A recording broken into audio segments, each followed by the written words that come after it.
Introduction to Daniel. Images generated by the book of Daniel have been percolating through the daily experiences of the people of God for well over 2,000 years now, producing a richly aromatic brew, stimulating God's people to obey and to trust their sovereign God. Obedience to God in the pressures and stresses of day-to-day living and trusting God's ways in the large sweep of history are always at risk, but especially in times of suffering and persecution.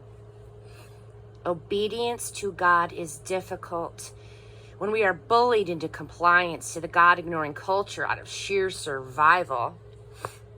Trusting God is likewise at risk of being abandoned in favor of the glamorous seductions of might and size.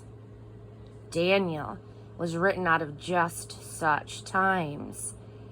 There was little or no observable evidence in the circumstances to commend against the extreme obedience or overarching trust. But Daniel's stories and visions have supplied what that society could not give.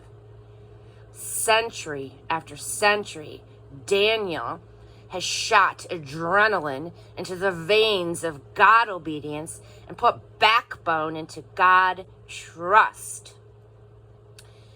Daniel is composed in approximately equal parts of stories and visions. 6 stories, chapters 1 through 6, and 4 visions, chapters 7 through 12. The stories tell of souls living faithfully in obedience to God in a time of adversity. The visions are wide-screen renditions of God's sovereignty worked out among nations who couldn't care less about him. 6 soul stories, 4 sovereignty visions. These 6 soul survival stories nourish a commitment to integrity and perseverance right now. Very few of us live in settings congenial to God loyalty and among people who affirm a costly discipleship. Hardly a day goes by that we do not have to choose between compliance to what is expedient and loyalty to our God. The stories keep us alert to what is at stake day by day, hour by hour. The 4 visions of God's history-saving ways nourish hope in God during times when world events seem to put God in eclipse. The visions are difficult to understand, written as they are in a deliberately cryptic style, apocalyptic. From time to time, they have been subjected to intense study and explanation. But for a first reading, perhaps it is better simply to let the strange symbolic figures give witness to the large historical truth that eclipses the daily accumulation of historical facts reported by our news media, namely that God is sovereign. In the course of all of the noise and shuffling, strutting and posing of arrogant rulers and nations that we call history, with the consequent troubles to us all, God is serenely sovereign.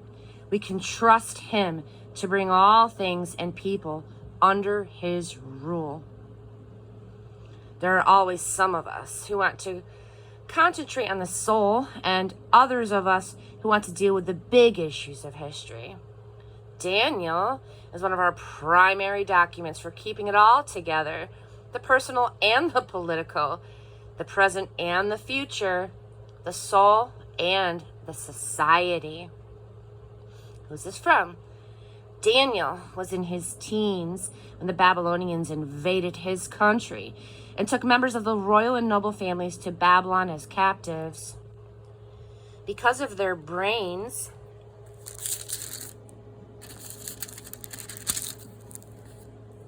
and spirit, Daniel and some of his friends were placed into the Babylonian Royal Academy to train for the empire's vast bureaucracy. Daniel agreed to work for the empire, the alternative was death. But he continually risked his life by refusing activities that would dishonor God. He eventually became a high-level government official and a renowned wise man, renowned even among the Babylonians, who assumed that he practiced magic. Who is this too? Daniel finished his book around the time when Persia conquered Babylon and allowed willing Jews to return to Judea. The returning exiles faced harsh obstacles to rebuilding their country because local enemies and poverty topped the list. They were sorely tempted to assimilate with the more affluent, non-Jewish neighbors. So they needed Daniel's example of integrity. They also had every reason to doubt that their puny efforts made the slightest difference in a world of war and injustice. So they needed to know that God was still in charge. When was this written? About 605 through 535 BC. Prince Siddhartha Gautama, known as the Buddha or Enlightened One, was born during Daniel's lifetime in northern India. Siddhartha grew up rich and married a rich cousin, but at age 29, he found that he needed a way to deal with the stark facts of aging, disease, and death. Through study, meditation, and self-denial, he sought a way to serenity in the face of suffering. This way came to be called Buddhism. He taught that suffering could be ended only by detachment from desires. While Daniel said God would save humans through acts in history, Siddhartha said enlightenment offered a way to escape continual reincarnation into the endless suffering of history.